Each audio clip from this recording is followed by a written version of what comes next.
right, good morning, good evening, good afternoon, ladies and gentlemen, citizens of YouTube. This is Pastor Dow. I'm actually doing a particular video right here because I'm reading my concealed carry magazine right here for this month. And of course, right here, smack dab in the middle of it, it's a major concern. And that headline reads right up here, it says, what can we do about church shootings? Now, myself and Pastor Fox, we offered our services. We really truly did, especially when they had that church shooting there in South Carolina. Most people, we had a few calls. We had a call somewhere in California. I think another call somewhere on the East Coast. In other words, we had a few tire kickers, but nobody really wanted to bite off on the training or take it. The only thing we was asking, we would probably request a small fee for our time, effort, and energy, and that you pay for our plane tickets. Well, of course, I don't think that people think it was in their best interest to invest in themselves and to learn how to defend against a threat when some maniac decides to come off the street and decides to go into a church and start shooting up people, unarmed people. You have to understand that the criminals today, they're going to always seek the path of least resistance. And the politicians, they're going to try to use every single one of these incidents to find some type of way to bring legislation in order to bind law-abiding citizens. Because, again, the person that actually went into the church was somebody who got a hold of a gun, did not care about the system or their background checks. Only law-abiding citizens obey laws. When are the bureaucrats and these stupid politicians are going to understand that? I don't think it's in their best interest to understand. And then you got lying Hillary Clinton, who every time she opened up her mouth, she's flat out lying. She wants to take the guns out of the citizens' hands, thinking it's going to make for a better country. All you got to do is look at New York, Chicago, LA, and that'll tell you exactly what's going to happen when you take guns out of law-abiding citizens' hands. But these same people who are after our guns are the same people who are protected by guns. It's just nonsensical, the whole thing is. But pastors, preachers, teachers, elders, board members, or whatever it is, they're really truly not interested in the self-defense. Because when you get religion stepping in the way of what natural law is, you have to understand religion is a very powerful tool. Very powerful tool. And religion, if you believe religion more than the book, then religion is always going to trump the truth of the book. You know, even Jesus and his disciples, they walked around with swords. You know, people just think that Jesus just walked around, but you have to understand, let's look at this. The first thing that we see today is we watch somebody like Louis Farrakhan. All right, he walks around and he has an entourage with him. He has probably about anywhere between 12, 15 men. And they all dress very neatly, all very sharply, and people don't know if they're carrying or not. But they are dressed very neatly and very sharply, aren't they? And we forget about that Jesus had 12 disciples and every one of them carried swords. So think about this. Here's Jesus walking along the countryside, or he goes into the synagogue, and then he also has his 12 disciples there, which I might add had their swords on them as well. You know, I think that's a show of force because people are crazy today. People are literally crazy today. And you don't ever know when somebody's coming to visit or whatever.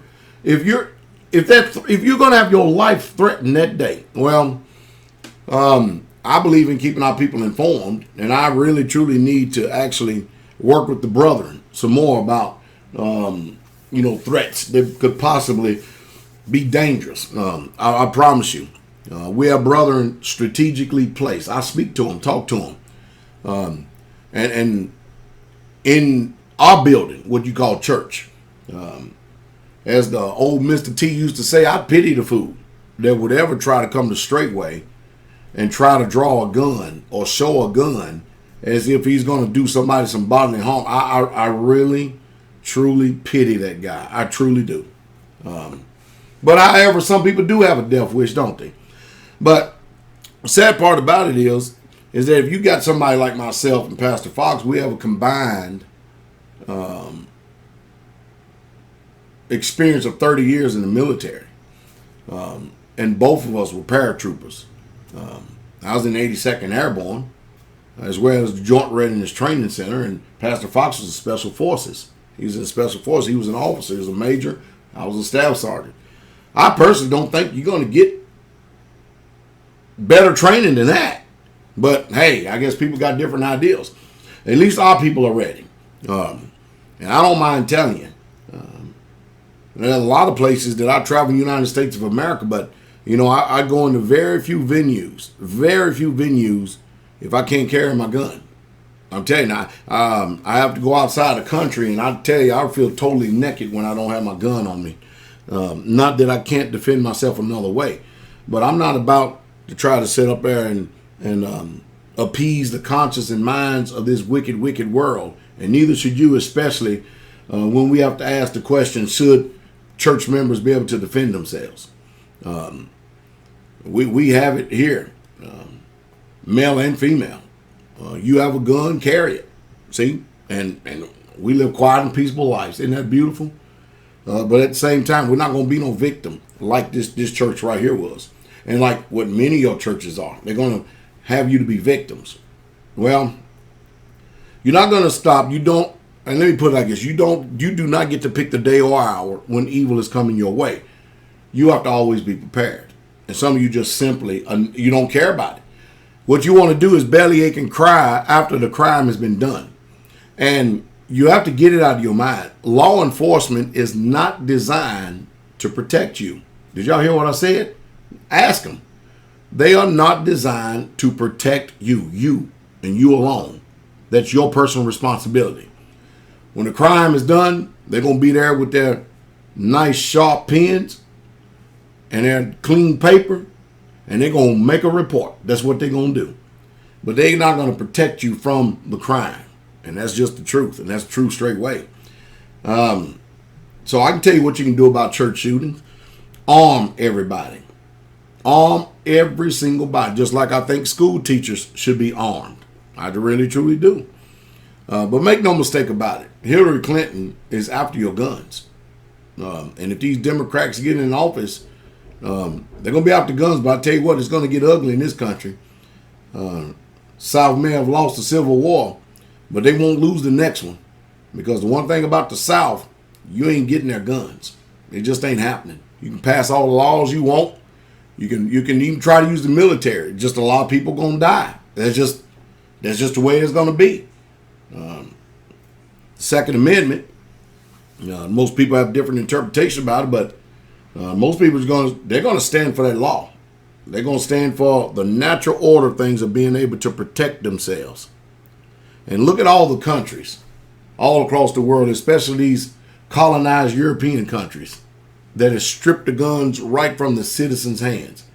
And look at the crime rate that goes on. Oh, man. Again, criminals don't obey laws. So whenever these bureaucrats pass laws, pass legislation, so-called restricting, what they call restricting gun rights, the only people that's going to obey that is law-abiding citizens. And now they're getting to the point where civil disobedience is going to become the norm today. We need to ask ourselves the question.